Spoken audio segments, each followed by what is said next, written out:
Hari ini banyak orang mendefinisikan panggilan hidup sebagai ukuran yang sempit. Kerja apa, gaji berapa, jabatan setinggi apa. Kalau sudah mapan dianggap sukses dan selesai. Masalahnya definisi ini rapuh. Begitu pekerjaan hilang atau status runtuh, banyak orang ikut kehilangan arah hidup. Iman Katolik memberikan cara pandang yang lebih dalam, bukan tentang apa yang kita kerjakan, tetapi untuk siapa yang kita layani dan untuk apa kita hidup.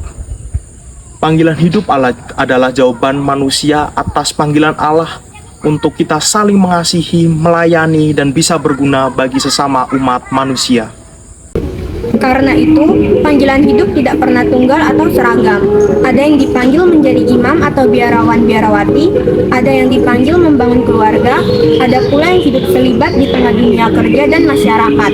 Bentuknya berbeda, tetapi arah hidupnya sama, menghadirkan kasih Allah dalam dunia nyata.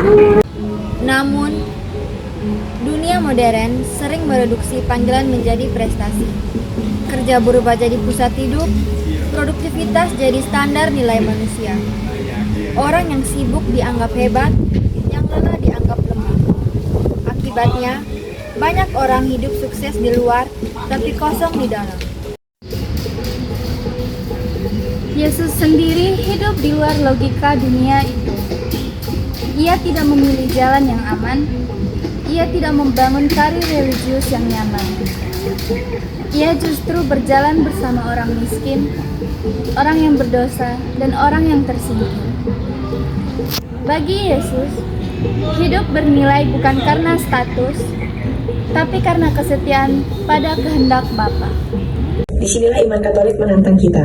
Panggilan hidup tidak seringkali glamor, tidak selalu viral, bahkan kadang tidak dipahami orang lain.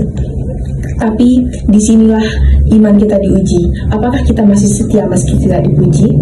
Panggilan hidup juga bukan sesuatu yang instan. Ia melewati proses, lewat doa, kebingungan, kegagalan, bahkan luka. Tuhan kadang tidak memberikan jawaban yang cepat, karena ia sedang mendewasakan hati kita. Ada saatnya panggilan hidup menuntut kita melepaskan ambisi pribadi. Ada saatnya kita harus berkata tidak pada sesuatu yang terlihat menguntungkan demi berkata ya pada kebenaran dan martabat manusia. Gereja mengajarkan kekudusan kepada setiap orang, bukan hanya kepada seorang imam ataupun biarawan, tetapi juga kepada para kita mahasiswa ataupun para kaum pekerja ataupun orang yang menjalani kesehariannya. Artinya bahwa setiap profesi adalah suatu panggilan jika bisa kita jalani dengan penuh kasih dan tanggung jawab. Seorang guru yang setia, orang tua yang hadir, pekerja yang jujur, atau mahasiswa yang berani berpihak pada yang lemah. Semuanya sedang menjalani panggilan hidupnya. Masalah muncul ketika kesuksesan menjadi tujuan utama, bukan sarana untuk melayani. Saat itulah orang mulai mengorbankan nilai, menghalalkan cara, dan melupakan sesama. Iman Katolik tidak menolak kerja, prestasi, atau kemajuan.